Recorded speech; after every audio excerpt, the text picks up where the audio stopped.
So my name is Sarah Jackson, and I'm a senior studio art major and economics minor. And just to begin, I wanted to give you all a little bit of an overview about my art and really how I got to this point in creating this series of work.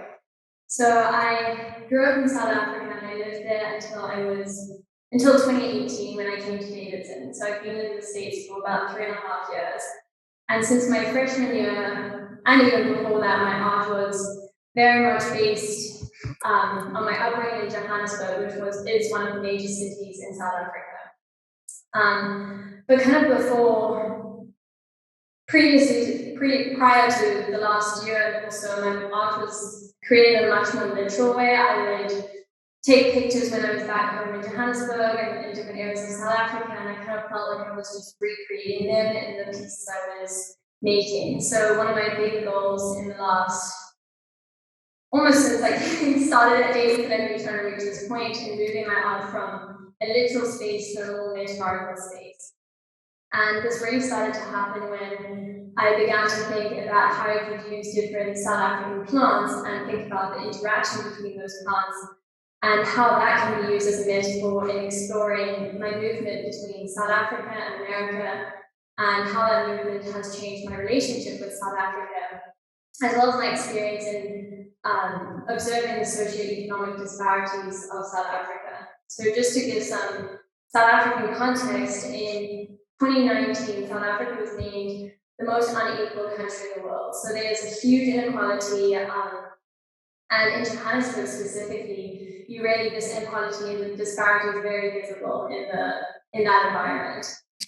So that is where I get to the subject matter of all of these pieces. So all of these works are actually based on images of mangroves. And for anyone who has never seen a mangrove or doesn't know what a mangrove is, mangroves are a type of tree that are found on coastlines. So I know you get them in Florida and America, but the images of mangroves that I worked on for all of these pieces were photographs that I took in either along the coast of South Africa and then also Mozambique, which is the country right above South Africa.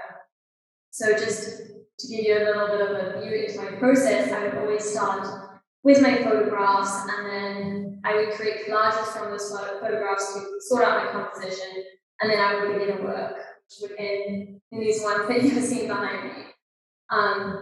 But they really are two main aspects of mangroves that make them so important in my pieces. So firstly, all my works are very personal, and that they're coming from my own experiences of growing up in South Africa. And I always grew up along the coast. I would on holidays, we would go to the coast, and I spent a lot of time in Mozambique growing up.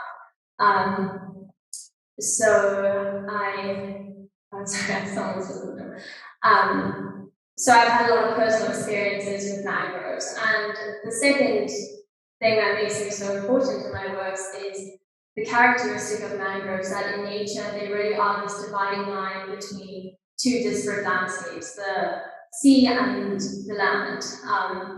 And it's dividing them, it's really not being engaged in either one. If anyone sees mangroves, sometimes they're covered in water when the tide comes out, goes in, and then when the tide goes out, they're on the dry sand. So I love how they are this really involved in both of these environments. And for me, this was the characteristic that let me link mangroves to Johannesburg, which is a huge city. Because in Johannesburg, you've got people of so many different socioeconomic backgrounds that are living side by side to one another, but they really aren't engaged with one another. So I'm seeing this mangrove as this dividing line between people in the city. But yeah, so all in this series, the only subject that I did were mangroves, and that was really great for me because it allowed me to think about other aspects of the work that I'm usually so caught up in deciding what I'm going to draw, what I'm going to paint, that the medium and the process kind of gets lost. So for me, having one set subject matter, I was really able to explore my ink application and the process of putting that ink on the page and how that tied into my concept. So I'm just going to move over to this first piece, give you a more in depth. Okay, everyone see it? Good, okay. I think that's really good. So this piece is actually the first piece in this series. To give you a little bit of perspective on how big this series is, I did a total of 28 works, all of mangroves, only 11 are included in the show, but this was number one. So all my works are labeled in the world of, and then a number, and the numbers correspond to the order in which the works were created.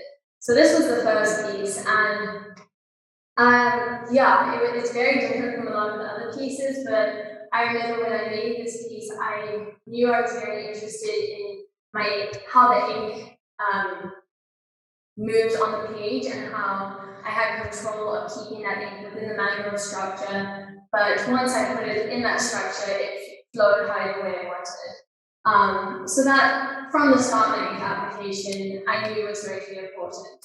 But this piece is very different from a lot of the other works in the sense that I was very aware of keeping the mangrove structure and the negative space separate. Like I wanted the subject matter and I wanted the negative space and I didn't want there to be any overlap. So I would say that was definitely like the main changes that happened in my works as I produced more and more. So now moving into this piece. This one again. Got it. Okay, so this piece was the 24th work I did. So it's pretty late on in the series, and you can definitely see that there was a huge change from the first piece I created. I think when I got later on in creating, I definitely became, my focus was to disrupt the work. I wanted to disrupt the subject matter, I wanted to disrupt my ink application, my process, I wanted that to be disruptive. So I did move away, I continued using ink, but I added in other materials. So I started using lemon juice and vinegar, which would actually hold the fluidity of the ink and create marks on the page like these ones. And in that sense, disrupt what the ink is meant to do. It's meant to flow in the water. And in my process in creating these works, I would throw a lot of water onto the page and destroy the mangrove structure, and then eventually go back in and add in sections.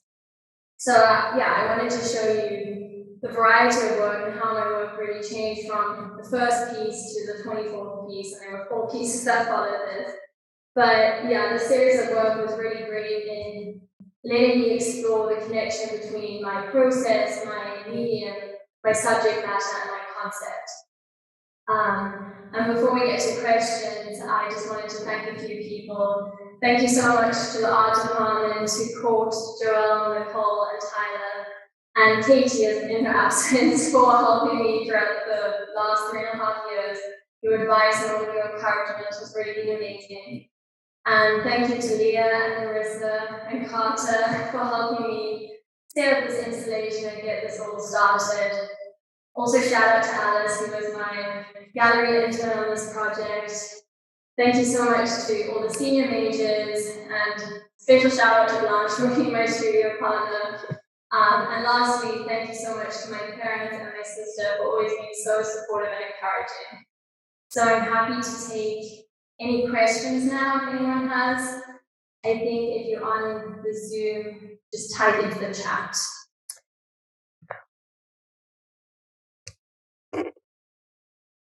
I do have a question here that I can read. Over the course of your time at Davidson, you have changed from doing one-off drawings to now sticking with one subject and creating a series of drawings. How has that changed your thinking as an artist? And that question is from Court. Okay.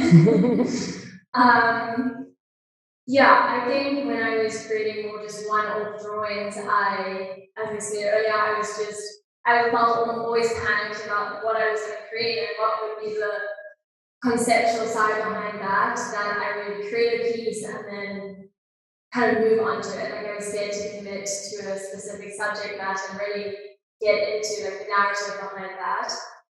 So sticking to one, it has definitely made it easier for me to figure out what I want to portray in my works, and I think that has come with my ability to now explore how my medium ties in and how the process ties into the conceptual side of things, instead of always just jumping between subject matters and that being the concept rather than the other aspects that make up the piece.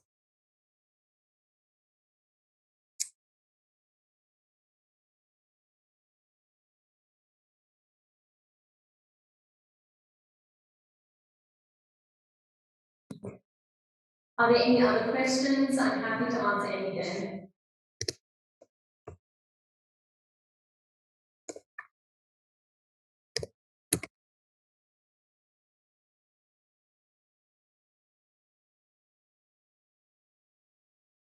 There is another question here, which is, are you done drawing mangroves? I definitely would say I think I'm definitely going to take a break because I have been drawing mangroves for the last year and a half almost.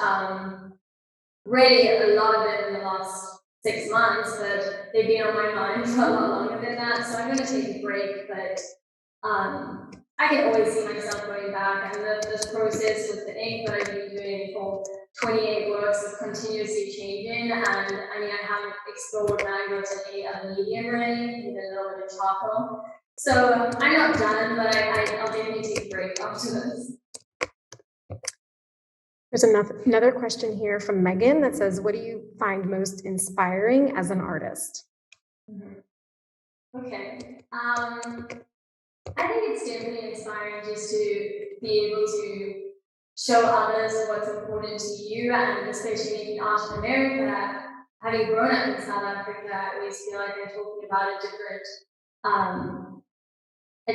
experiences in life and a different upbringing that I had in Johannesburg, which is very, very different from Davidson. So I think artists do have a sort of power, especially in this exhibition, when you're showing your work to a range of people. It's really amazing to be able to share it and share your views and opinions and experiences. There are a couple more questions. Julia has asked, what kind of paper did you use for these large works? So this paper was actually it came in a roll. It was the Arches roll, like the rough roll of paper, which I loved because it let me do a range of sizes. Like you can't buy pieces of paper at this scale. And my earlier works were not as tall as some of these later ones, but I learned using the Arches paper to be able to expand my size as I got more confident in what I was making and more confident in what I wanted to do. And this paper is also great for ink. It lets it move across and just kind of soak in really nicely. So that was kind of perfect for my medium also. Great. And then Alice asks, how did you pick these 11 out of the larger body of work? Yeah, so as I said, I had 28 pieces and only 11 I didn't show. So I definitely had some favorites, which are in here, but I also had a lot of works that just didn't work out. I think anyone who's ever worked with ink, you know how you make a mark and you can't go back from it. So there were a lot of pieces that changed as they dried and changed as I added texture to them. And in the end product wasn't how I imagined it from the composition planning that I did. So there were a lot of pieces that were just never going to make it into the show, and I did have some hard choices to make. And then that came with trying to balance the room, how I chose which pieces were going to be included. There are 2 more questions I see, and then maybe we'll wrap up to our reception. Mia asks, which pieces are your favorite? So I don't know. Okay. Definitely, I'm not able to move. This first one, I think will always be one of my favorites, just because it was the starting point of this whole series that really kind of took over my art for the past few months. So yeah, this one will always be one of my favorites, but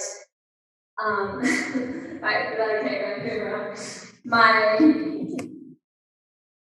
other favorite is this piece.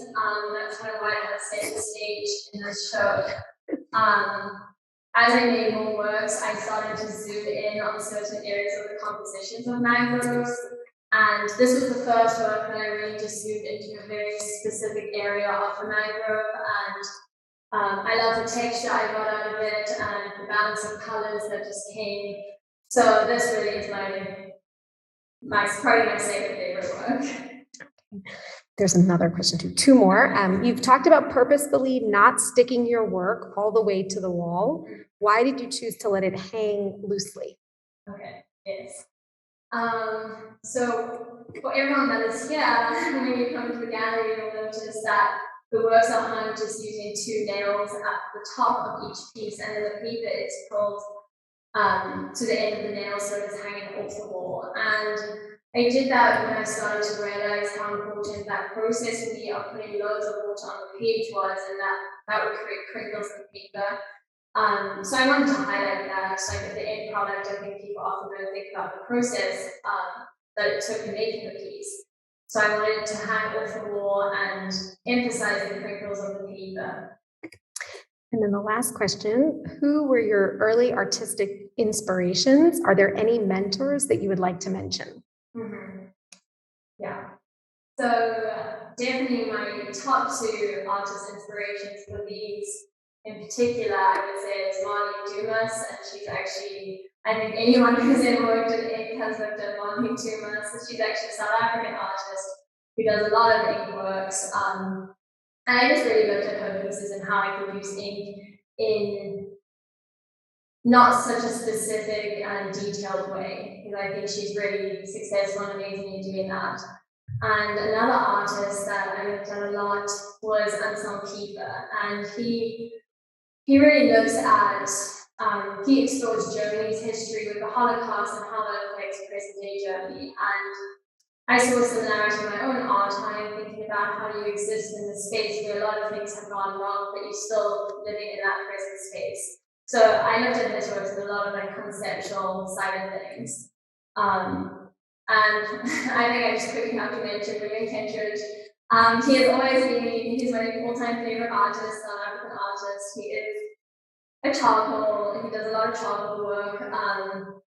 But throughout my time at Davidson, I think every professor that I've had, they know I really look at Kentridge's works a lot. So in the progression, I haven't really looked at his in the most recent months, but the progression of getting to this point, he's been amazing. So yeah. Well, thank you so much everyone for coming. I think that's the end, but everyone in person is welcome to come out and see the work. And everyone on Zoom, I know a lot of you are in South Africa right now, and it's late at night, almost midnight, so thank you so much for staying out and watching my presentation. I've loved having you all here.